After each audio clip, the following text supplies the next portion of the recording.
Folks, I'm here with a gentleman. We'll just call him Jay for this video because it's quite a sensitive topic.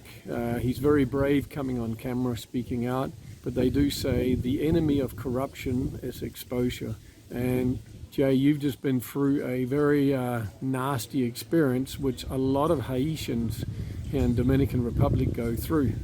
And if there's any Dominicans watching this, I just want you to think about, imagine you had all the legal paperwork for going into, say, America, and then all the cops were corrupt and could just grab you and throw you back out of the country after stealing your legal documents. How would you feel? How pissed off would you be? How much hardship financially would you have had to go through in order, get all that paperwork, and now you're just thrown back to your home country, standing there stranded, not being able to get back to your girlfriend or kids or other family members that you love in a society, even your job.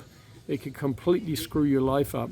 Anyway, enough talking from me, but Jay, tell us what happened just recently here. And you're a very established businessman in this area, so what happened to you? Hello, Mr. T. Thank you for having me, and thank you for talking about this with me. You're welcome. Last week I was in Santiago going to university, and then I was in a taxi. We call it carrito here. Mm-hmm. And then I see a couple of police and immigration pull up and took me, and then put me in a truck. And then I spent the whole day in the truck, and then I was basically deported to the border in Haiti. And I had all of the legal documents that prove that I'm here and I can, go anywhere legally here. So you were in the carrito. How did they get the idea to approach you in the carrito? They check all carritos, or they saw, oh, there's a Haitian sitting there? Were you targeted? There was a traffic jam a little bit, so the carrito stopped, and then the driver tells me, "Do you get document?" I said, "Yes." All right. And then this is where I see them coming to me now. They say Moleno. They call us Moleno here. Documents. And then I gave him my passport with the visa valid. And then he told me to get off the carrito. And then I get off, and then this is how the scenario starts. And when you debated, I assume, with them about, hey, I'm legal, what did they say? He told me that he's going to talk to someone that is higher than him, but it was not happening. I showed them also my student ID and all of the passport that I had and the visa that I had previously, because I've been living here for 8 years, but it was not successful. So he didn't give a shit? He didn't give a shit. Yeah, that's nasty. So now were you kicked over into Haiti? Yes, I was put on a truck, and then I went to the immigration central, and then now they lock us on a room with about 200 and 250 people, something like that, for about 30 to 1 hour. But some of them was there like 1 or 2 days before me. So we put in a truck and then going to Haiti. Now, the thing is, they use a route that no one knows, very far from the city.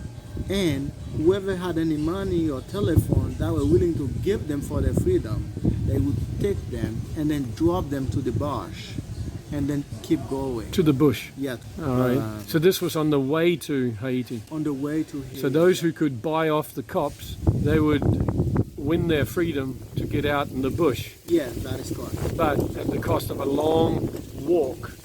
Yes. And a dangerous situation too, because you don't know where you are, and then there is no one around you, and basically you don't have anything, so it's complicated. So when you were heading for Haiti, had they given back your passport and your documents, or did they take it?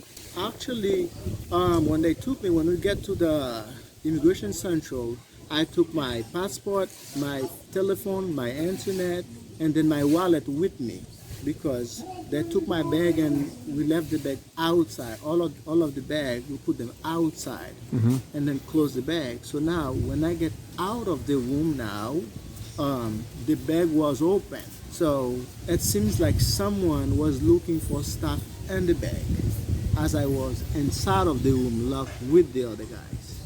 I've heard from other Haitians here that they take their legal documents, throw in a room, and then deport them off to Haiti. So there's some situations where people completely lose everything Yes. and then they're stranded in Haiti with nothing, and Yes. somehow have to try to make their way back to their wife and 2 kids here.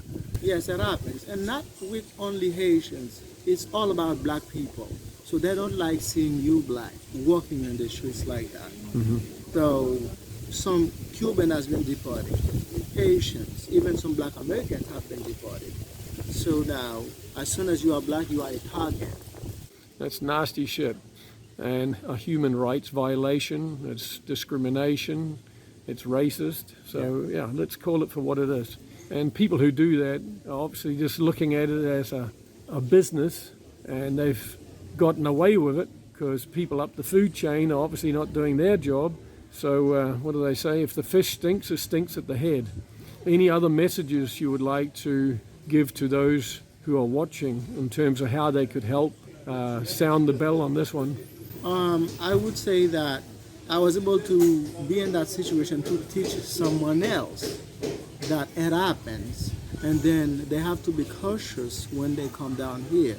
Work with your documents, always charge your telephone, always have internet credit on your phone in case something happens. And water. Water, yes. Yeah, all of those because I've things. heard people don't get any food, no water, Yeah. for sometimes a day or two when they've been stuck in some cell somewhere. Yes, and for my Haitian folks, do not go out if you don't really need to, because one of my friends, they caught one of my friends about 2 weeks ago, and then he paid 10,000 pesos to get out. So it's very complicated. So they are making it like a money-making machine right now, because whenever they see you as a black, they think, hey, they can take advantage on you. Either you get the documents or not. The whole thing is, anybody watching this, if you're legal and you are in Peru, or you're legal and you are in Brazil, Australia, or wherever you are, if you got your paperwork in order, the cops should check it if they want to check up on you, and then say, okay, carry on, sir, and leave you the heck alone. Now, Jay, you also mentioned something about how they have shut down the different departments. Can you just mention, so you can't actually be legal anymore, is that correct? That is correct. You cannot be legal anymore because all of the office, the visa offices, all of them are closed, and they are asking you for papers. You see? So the cops are asking people for papers, Yeah. well knowing that there is no way There for will no- anyone there to will be no- legal anymore because they've closed all the offices. Yes, they are asking you for a stamp, but there is no. Office to stamp your Yeah. documents. Yeah, that's correct. And all of this stems back to this big river dispute, you say. Yeah, the river dispute. Yeah. So the president has instructed all these offices to be shut down because he only wants to see everybody who's Haitian go one way, and that's back to Haiti. Is that what you're saying? That is correct. Yeah. That's Very correct. freaking sad, isn't it? Yeah. Nasty way to treat your neighbors. That's what it is. Yeah. Thank you so much. See you. Stay safe, and thanks for your bravery. Thanks. Bye bye. Cheers.